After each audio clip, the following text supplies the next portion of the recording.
Bunga di Batu Cadas. Audiobook oleh Novel Silat. Jilid 941. Di antara mereka adalah Pangeran Ranakusuma. Bukan saja karena ia menerima langsung berbagai macam hadiah, tetapi ia juga ingin mendapat pengaruh lebih banyak lagi di dalam Istana Susuhunan. Selain kepentingan langsung itu, istrinya pun telah mendorongnya pula agar ia tidak menjauhkan diri dari lingkungan orang-orang asing yang baik hati, murah hati dan menyenangkan itu. Sejalan dengan perkembangan itu, hati Raden Rudira pun menjadi semakin berkembang pula. Keinginannya untuk mengetahui apa saja yang dilakukan ibunya di dalam lingkungan orang-orang asing itu tanpa ayahnya, selalu mendesaknya, sehingga kadang-kadang ia hampir tidak dapat mengendalikan dirinya lagi. Jangan bermain api Raden, Mandra mencoba mencegahnya. Aku tidak tahan lagi Mandra. Rasa-rasanya aku selalu digelitik oleh perasaanku sendiri. Terus terang aku menjadi curiga. Apa yang Raden curigai? Raden Rudira tidak menjawab. Ia tahu bahwa sebenarnya Mandra sudah mengerti perasaannya. Jangan tergesa-gesa, berkata Mandra kemudian, meskipun pada akhirnya rencana Raden itu dilakukan, tetapi Raden harus mengingat bahwa perbuatan itu penuh dengan bahaya. Setiap kali diadakan pertemuan bagi kumpeni di rumah bangsawan yang manapun, penjagaan di sekitar halaman itu diperkuat. Apalagi mereka mempunyai senjata-senjata yang dapat melontarkan sebutir besi dan yang langsung dapat membunuh korbannya. Aku tidak takut akan senjata api itu. Memang kita tidak takut. Tetapi usaha kita gagal dan kita justru terbunuh oleh senjata api itu, maka bukankah dengan demikian tidak ada gunanya, apapun yang pernah kita lakukan? Raden Rudira mengangguk-angguk. Jika Raden memang berkeinginan untuk melakukannya, sebaiknya Raden memberitahukan kepadaku. Aku akan menyelidiki dahulu kemungkinan yang sebaiknya Raden lakukan. Malam nanti Raden Ayu mendapat undangan pula dari seorang perwira kumpeni. Bukankah begitu? Iya, dan ayahanda malam ini tidak dapat pergi mengantarkan ibunda karena ayahanda mendapat undangan tersendiri ke Istana Susuhunan. Tetapi sebaiknya Raden tidak bertindak malam ini. Undangan semacam itu masih akan berdatangan. Tentu tidak sampai 3 hari lagi. Belum tentu Mandra. Mungkin di hari mendatang, ayahanda dapat pergi bersama ibunda. Karena itu, apa salahnya jika malam ini aku mencoba melihat apa yang terjadi? Jika aku gagal, barulah aku akan menentukan hari-hari berikutnya sehingga aku akhirnya yakin apa yang dilakukan ibunda itu. Dengan demikian hatiku akan menjadi tenteram. Mandra merenung sejenak. Dipandanginya wajah Rudira yang tegang. Namun orang yang bertubuh raksasa seperti Sura itu kemudian tersenyum, baiklah Raden. Jika Raden tetap pada pendirian Raden apa boleh buat. Biarlah aku pergi lebih dahulu ke tempat bujana itu akan diadakan. Apakah Raden mengetahuinya? Ya. Aku mengetahuinya. Di rumah Pamanda Surawijaya, Mandra menarik nafas dalam-dalam. Katanya, aku tahu. Istananya berada di sebelah simpang 3 dengan pohon kayu legi yang terjajar 3 di halaman samping. Ya. Baiklah Raden. Jika memang Raden kehendaki, aku akan pergi ke Istana Surawijayan. Aku mempunyai seorang kawan yang baik mengabdikan diri pada di Surawijayan. Barangkali aku dapat menghubunginya dan mendapatkan kesempatan untuk memasuki halaman istana itu malam nanti untuk mengetahui apa yang sebenarnya telah terjadi. Baiklah. Pergilah. Tetapi hati-hati, jangan sampai rencana ini diketahui oleh siapapun. Jika demikian maka ibunda akan mengurungkan niatnya, atau kumpeni akan memasang penjagaan yang kuat. Tentu orang-orang kita juga yang akan berjaga-jaga di luar Istana Surawijayan, sedang kumpeni akan makan minum dengan sepuas-puasnya. Mandra mengangguk-angguk. Katanya, aku minta diri Raden. Selagi masih jauh waktunya, sehingga orang-orang di istana itu, atau barangkali pengawas-pengawas yang sudah dipersiapkan tidak mencurigai aku. Pergilah. Rudira pun kemudian memberikan bekal uang kepada Mandra seperti yang biasa dilakukannya apabila ia memberikan tugas yang agak menyimpang dari tugasnya sehari-hari. Apalagi tugas ini termasuk tugas yang cukup berbahaya. Sepeninggal Mandra, Rudira selalu duduk merenung. Ia tidak dapat melepaskan diri dari kecurigaan terhadap ibunya. Semakin lama semakin dalam. Sebagai satu-satunya anak laki-laki yang manja, ia benar-benar tidak mau melepaskan kasih sayang ibunya dan membaginya dengan orang lain. Bagi Rudira, perkawinan ayah dan ibunya adalah ikatan yang paling luhur di dalam hidup kekeluargaan. Setelah istri ayahandanya semuanya tersisih dari istana itu, meninggal atau kembali ke orang tuanya, maka ibunyalah satu-satunya orang yang berhak sepenuhnya atas istana Ranakusuman di samping ayahandanya. Setelah ayahandanya menyisihkan orang-orang yang dapat mengurangi kasih sayangnya kepada istri yang tinggal satu-satunya, maka ibundanya pun tidak boleh menodai kasih dan cinta itu. Umur Rudira yang menginjak dewasa itu, memandang cinta antara laki-laki dan perempuan sebagai cinta yang paling suci dan sama sekali tidak boleh dinodai. Dengan demikian maka keinginannya untuk mengetahui apa saja yang telah dilakukan ibunya itu pun menjadi semakin besar. Dalam pada itu, sepeninggal Mandra, dari balik dinding yang menyekat ruangan pembicaraan antara Mandra dan Rudira seseorang perlahan-lahan sambil berjingkat, meninggalkan tempatnya setelah ia tanpa sengaja mendengar pembicaraan-pembicaraan itu. Pembicaraan yang sangat mendebarkan jantungnya.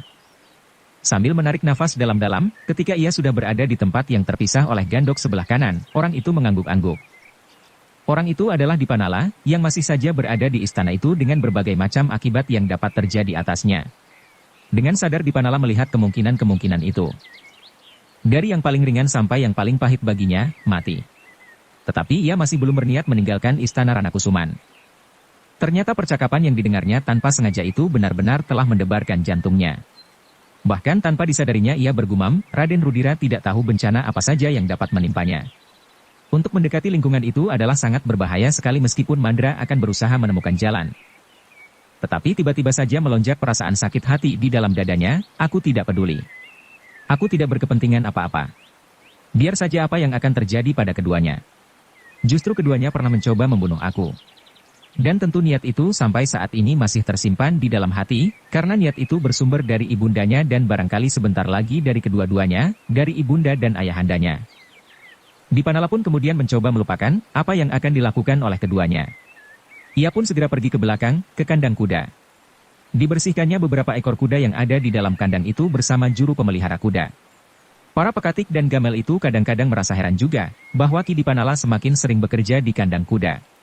Tetapi mereka tidak tahu, bahwa Dipanala di istana Ranakusuman itu seolah-olah sudah tidak mempunyai kerjaan lain yang pasti, kecuali kadang-kadang ia mendapat perintah dan Pangeran Ranakusuma untuk menyampaikan pesan kepada orang-orang yang dekat dengannya.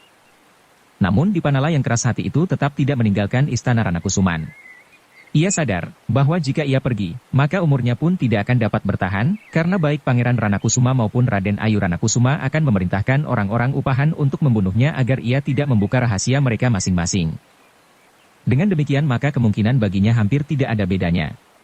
Meninggalkan istana atau tetap tinggal.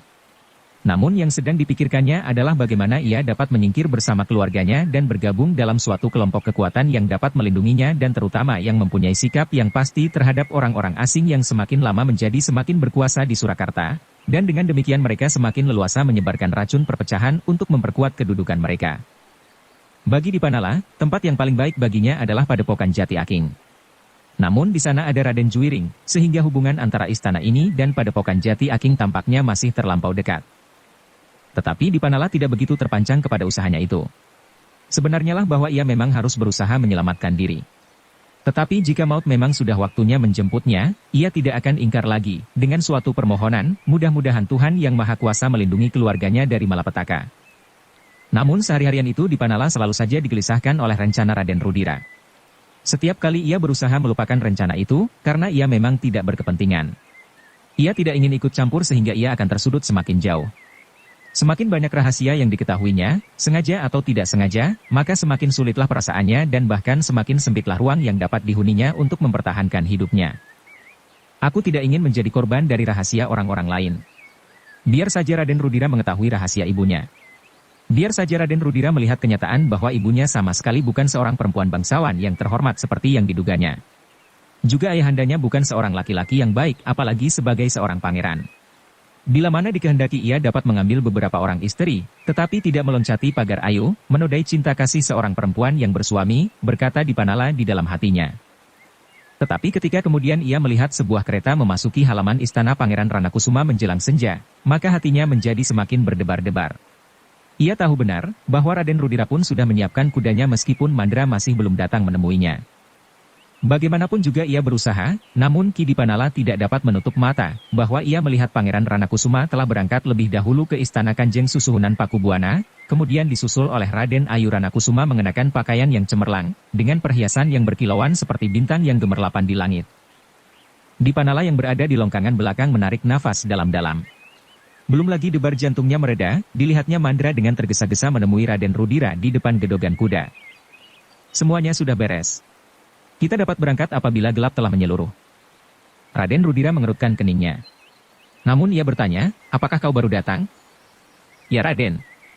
Lama sekali. Aku berusaha menyelesaikan semuanya. Dengan demikian maka kita tidak akan berbuat dua kali. Rudira yang kemudian melihat Dipanala berhenti sejenak. Meskipun Dipanala tampaknya tidak menghiraukannya, namun Rudira pun kemudian membawa Mandra pergi. Persetan, Dipanala merasa bahwa dirinya dicurigai oleh Rudira. Aku tidak peduli. Aku tidak peduli. Ingin rasanya Dipanala itu menjerit. Seandainya ia seorang anak-anak yang masih pantas berteriak keras-keras, maka ia pun akan berteriak keras-keras pula. Meskipun Dipanala tidak mendengar pembicaraan antara Rudira dan Mandra, namun ia sudah dapat menangkap maksudnya, karena ia pun mendengar pembicaraan sebelumnya. Aku tidak mau tahu, Ki Dipanala menggeram. Rudira yang kemudian berbicara sambil berbisik-bisik dengan Mandra pun telah menetapkan rencana mereka.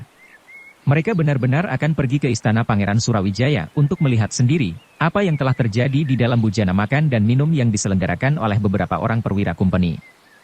Dipanala yang kemudian meninggalkan Longkangan karena ia tidak mau mengetahui rahasia itu lebih banyak, duduk di serambi Gandok seorang diri.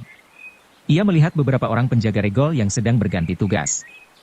Dalam kesibukan para pengawal di senja hari itu, Dipanala justru merasa hatinya terlalu sepi. Ia merasa bahwa tidak ada sesuatu yang dapat dikerjakan. Apapun yang dilakukan rasa-rasanya tidak akan bermanfaat sama sekali. Bahkan berbuat baik pun agaknya tidak akan menguntungkannya. Seandainya ia mencoba mencegah Rudira, karena yang akan dilakukannya itu benar-benar berbahaya, tentu anak muda itu akan salah paham. Dan ia akan dianggap sebagai seseorang yang lelah mengetahui rahasianya pula. Lebih baik aku pulang, berkata Dipanala kepada diri sendiri, lebih baik bermain-main dengan anak-anak. Jika orang-orang di istana ini memerlukan aku, mereka akan memanggil. Apalagi Pangeran Ranakusuma dan Raden Ayu tidak ada di rumah. Tentu tidak akan ada orang yang memerlukan aku. Tetapi ketika ia sedang berdiri, ia terkejut mendengar derap 2 ekor kuda dari halaman belakang. Hampar di luar sadarnya ia melekatkan tubuhnya pada dinding Gandok dan bergeser di belakang tiang sehingga terlindung dari cahaya obor yang sudah dinyalakan, karena bayangan tiang itu. Dengan hati yang berdebar-debar ia melihat Raden Rudira dan Mandra yang berada di atas punggung kuda keluar dari halaman istana Ranakusuman. Sejenak Dipanala seakan-akan membeku di tempatnya. Keraguan-raguan yang dalam telah menghentak-hentak di dadanya. Namun sekali lagi ia menggeram, aku tidak peduli apa yang akan terjadi. Aku tidak berkepentingan sama sekali. Ketika suara derap kaki-kaki kuda itu lenyap, maka Dipanala pun kemudian meninggalkan tempatnya. Di halaman samping ia berpapasan dengan seorang pelayan yang baru keluar dari dalam istana. Katanya, istana rasa-rasanya menjadi sangat sepi. Tentu, sahut Ki Dipanala, semuanya telah pergi. Pangeran Ranakusuma, Raden Ayu dan Raden Rudira, jawab Ki Dipanala. Berulang kali hal serupa itu terjadi. Tetapi rasa-rasanya tidak seperti malam ini. Kenapa? Bertanya Ki Dipanala kemudian. Lampu di ruang tengah itu seakan-akan tidak mau menyala dengan terang. Meskipun sumbunya telah aku panjangkan, namun nyalanya itu bagaikan pelita yang kehabisan minyak saja.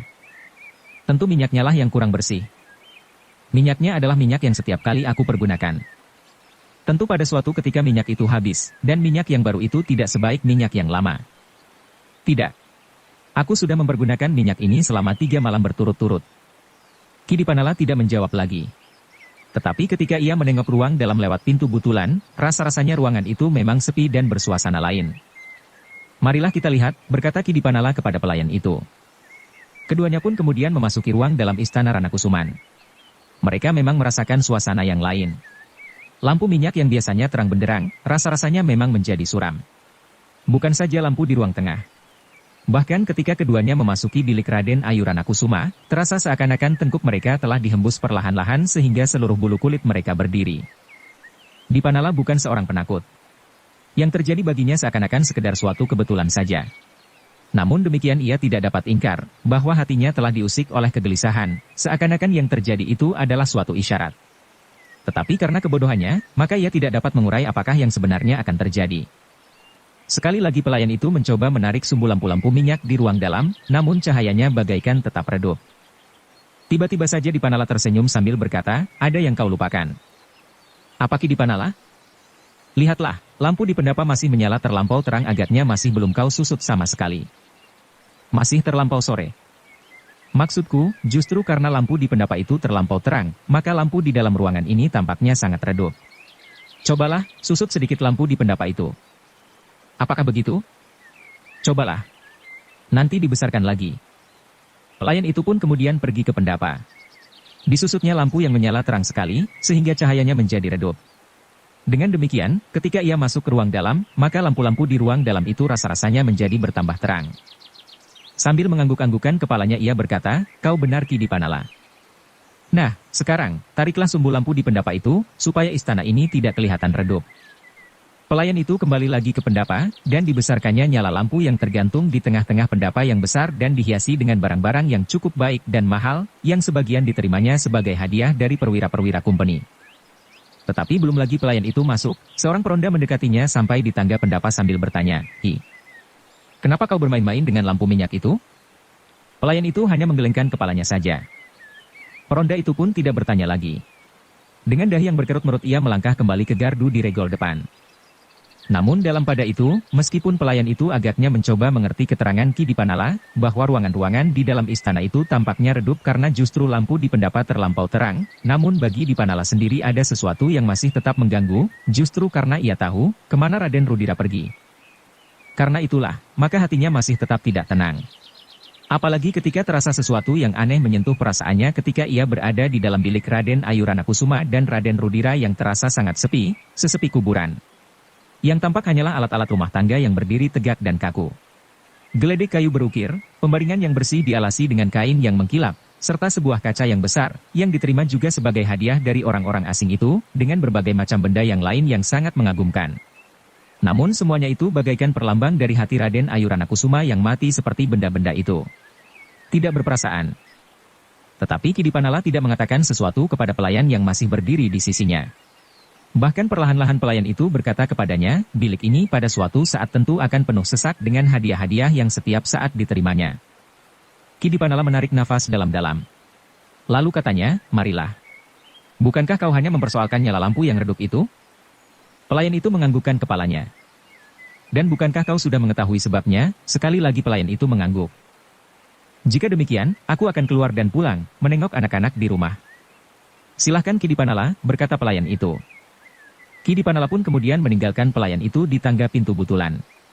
Dengan langkah yang lamban, Dipanala berjalan menuju ke butulan dinding halaman di belakang, yang langsung menuju ke halaman rumahnya yang terletak di balik dinding halaman itu. Namun hatinya masih saja dipengaruhi oleh kepergian Raden Rudira. Setiap kali ia mencoba mengusir perasaannya itu, namun setiap kali pula ia menjadi berdebar-debar.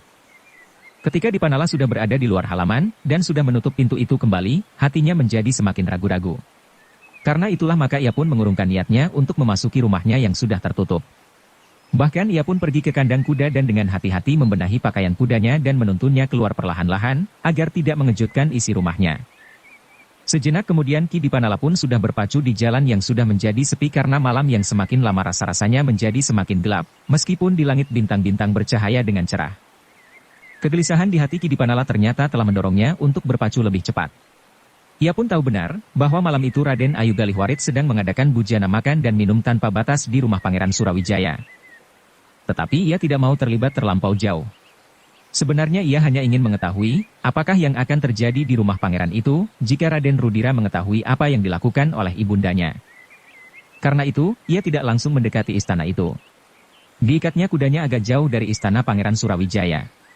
Kemudian untuk beberapa lamanya ia menunggu di dalam kegelapan sebelum ia pergi mendekati halaman yang luas dan berdinding tinggi. Tetapi pepohonan di luar dinding memberi kesempatan kepadanya untuk melihat apa yang ada di dalam, karena dahan-dahannya yang menjulang melampaui tinggi dinding halaman itu. Sejenak Ki Dipanala menunggu. Ia menduga bahwa Raden Rudira pun pasti sedang menunggu. Tetapi ia tidak tahu di mana anak muda itu bersembunyi bersama Mandra. Karena itu maka Ki Dipanala harus berhati-hati. Ia harus menghindarkan diri dari anak muda itu, agar ia tidak menambah kesulitan bagi dirinya sendiri karena ia mengetahui pula rahasianya di samping rahasia ayah dan ibundanya. Betapa dada Ki Dipanala menghentak-hentak ketika ia mendengar gelak tertawa di pendapa istana yang dihiasi dengan lampu yang terang benderang. Gelak tertawa orang-orang asing yang diseling dengan suara tertawa dalam nada tinggi. Suara istri para bangsawan yang keriangan pula di dalam bujana itu. Apalagi mereka masih mengharap bermacam-macam hadiah dari orang-orang asing itu. Hadiah yang tidak pernah mereka miliki sebelumnya, karena hadiah itu adalah benda-benda yang mereka bawa dari negeri mereka. Ki Dipanala yang menunggu di luar dinding menjadi pening. Suara tertawa itu dapat membuatnya menjadi gila. Karena itu, maka akan lebih baik baginya untuk melihat apa yang terjadi daripada sekedar mendengar suaranya. Sebab dengan demikian ia dapat membayangkan apa saja menurut angan-angannya terjadi di balik dinding itu. Tetapi jika ia melihatnya, maka ia akan segera dibatasi oleh penglihatannya, meskipun yang dilihatnya itu mungkin juga sangat memuakkannya. Seperti anak-anak ingin melihat adu ayam di arena yang penuh, maka Ki Dipanala pun kemudian memanjat sebatang pohon di luar dinding. Dengan hati yang berdebar-debar ia menjengukkan kepalanya dari balik dedaunan yang rimbun. Dipanala menarik nafas dalam-dalam. Ternyata memang yang dibayangkan jauh lebih menggetarkan dadanya dari yang terjadi. Ternyata mereka hanya sekedar duduk berkeliling pendapat sambil berbicara, meskipun betapa riuhnya. Justru orang-orang asing yang belum menguasai bahasa Jawa, dan mencoba mempergunakannya itulah yang dapat menimbulkan gelak yang sangat riuh. Dipanala meraba keningnya. Tetapi ia tetap duduk di atas dahan. Bahkan kemudian ia mengangguk-anggukan kepalanya sambil berkata, mudah-mudahan tetap seperti itu saja, seperti yang sering dilakukan di rumah Pangeran Ranakusuma. Sekedar makan dan minum. Dan ternyata bahwa Ki Dipanala tidak melihat sesuatu yang dapat menggetarkan hatinya, dan sudah barang tentu hati Raden Rudira. Ia melihat juga Raden Ayu Galihwarit duduk di antara beberapa orang putri bangsawan. Dan Raden Ayu Galihwarit yang berpakaian cemerlang itu pun tidak berbuat apa-apa selain tertawa dan kadang-kadang sampai terguncang-guncang. Sejenak kemudian orang-orang di pendapa itu pun dijamu makan yang bagi Dipanala, melampaui setiap batas keinginannya. Bermacam-macam jenis lauk pauk telah terhidang. Bahkan di antaranya adalah jenis lauk pauk yang belum pernah dilihatnya, yang mungkin disesuaikan dengan cara makan orang-orang asing itu. Tetapi acara makan itu pun tidak menarik perhatiannya. Bahkan Dipanala pun mulai jemu duduk di atas dahan itu. Tetapi ia masih juga ingin tahu kesudahan dari pertemuan yang demikian. Apakah seperti yang sering terjadi di istana Pangeran Ranakusuma, atau masih ada acara-cara lain yang dapat membakar hati Raden Rudira, bertanya Ki Dipanala di dalam hatinya. Namun sejenak kemudian, ternyata pertemuan itu berakhir. Beberapa orang bangsawan dan orang asing itu minta diri dan meninggalkan istana Surawijayan. Ki Dipanala menarik nafas lega. Jika Raden Ayu Galihwarit pun kemudian pulang ke istana Ranakusuman, maka tidak akan timbul persoalan yang dapat mendebarkan jantungnya. Raden Rudira yang tentu juga telah mengintip, pasti akan segera pulang tanpa terjadi sesuatu. Tetapi tiba-tiba alis Ki Dipanala berkerut. Dilihatnya pendapa itu semakin lama menjadi semakin sepi. Namun Raden Ayu Galihwarit masih belum minta diri untuk meninggalkan pendapa itu. Dada Ki Dipanala mulai berdebar-debar. Karena itu, maka ia justru memperhatikan pendapa itu lebih tajam lagi. Hatinya yang semula mulai tenang, kini telah bergejolak kembali. Bersambung ke jilid 9 part 2. Dukung kami dengan subscribe, follow, like, komen dan share. Terima kasih.